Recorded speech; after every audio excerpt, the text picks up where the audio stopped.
I never thought I'd have to explain hatred to my children. Not like this. Not in the middle of a sunny Saturday.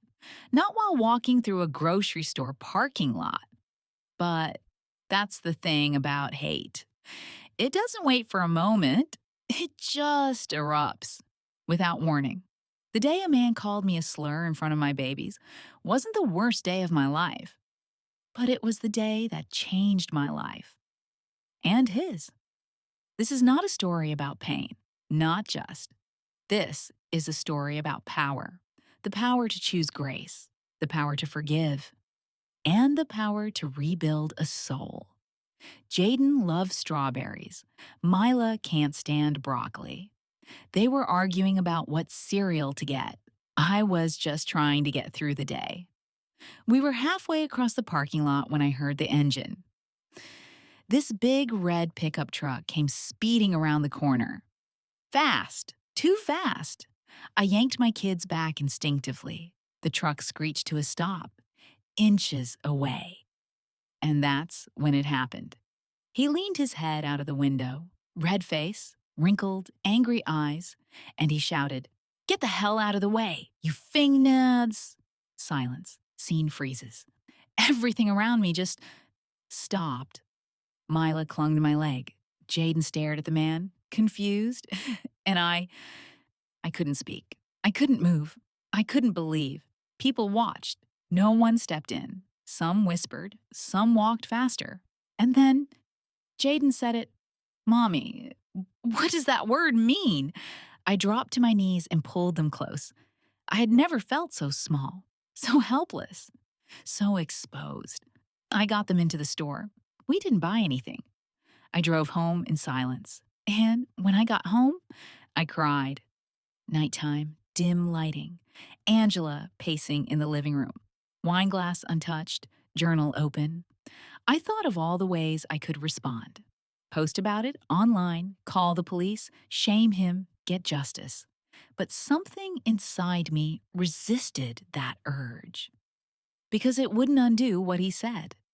It wouldn't fix what my son heard. And it wouldn't change him. I needed something different. I remembered the logo on his truck, Thomas Brody Construction.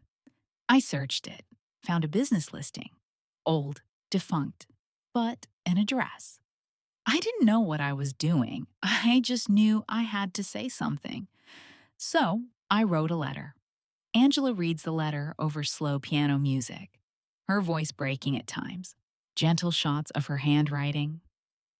"Dear Sir, you don't know me, but we met today in the grocery store parking lot. I was the woman you yelled at.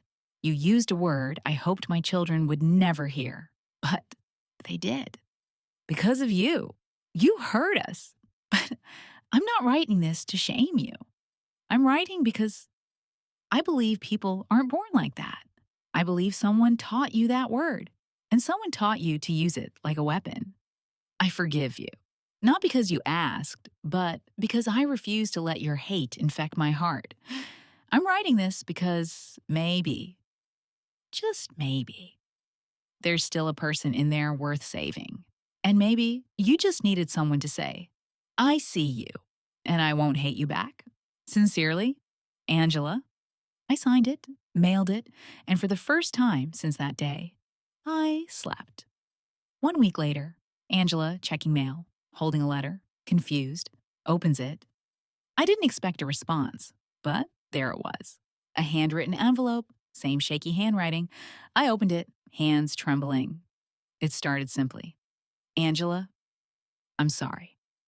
Tom's letter. I've been angry my whole life. My father used that word. My grandfather, too. I was raised on that poison. I never questioned it. I never knew any different. I lost my job 3 years ago. My wife left before that. I drank too much. I'm not proud of any of it. When I saw your son's face, that was the moment. I saw fear, and I realized I had become him, the man I swore I'd never be. You didn't have to write to me. You had every reason to hate me, but you didn't, and that did something to me. Thank you for not giving up on people like me. I don't deserve your kindness, but I'm going to try to earn it. I sat on my porch and cried. Not for me, for him. We talked for 3 hours. He didn't try to justify it, didn't make excuses. He just said, I want to do better. I told him about Jaden, about Mila, about the weight that word carries. And he listened. He heard me. He said something I'll never forget. I want to unlearn what I've been taught. That's when I knew this wasn't just guilt, it was change.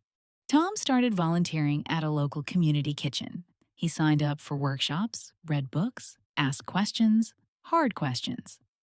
He even asked if he could speak at a local school, tell them his story. He said, maybe I can show them what not to become. And one day, he met Jaden. Tom, I hurt your mom.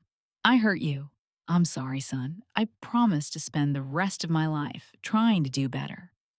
It wasn't easy, but it was real. Redemption always is. Forgiveness doesn't mean forgetting.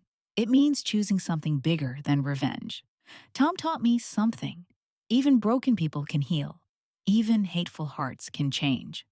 All it takes is someone brave enough to show them a better way. Hurt people? Hurt people. But healed people? They change the world. So today, I choose to heal. For my kids, for myself, even for him. And maybe, so can you.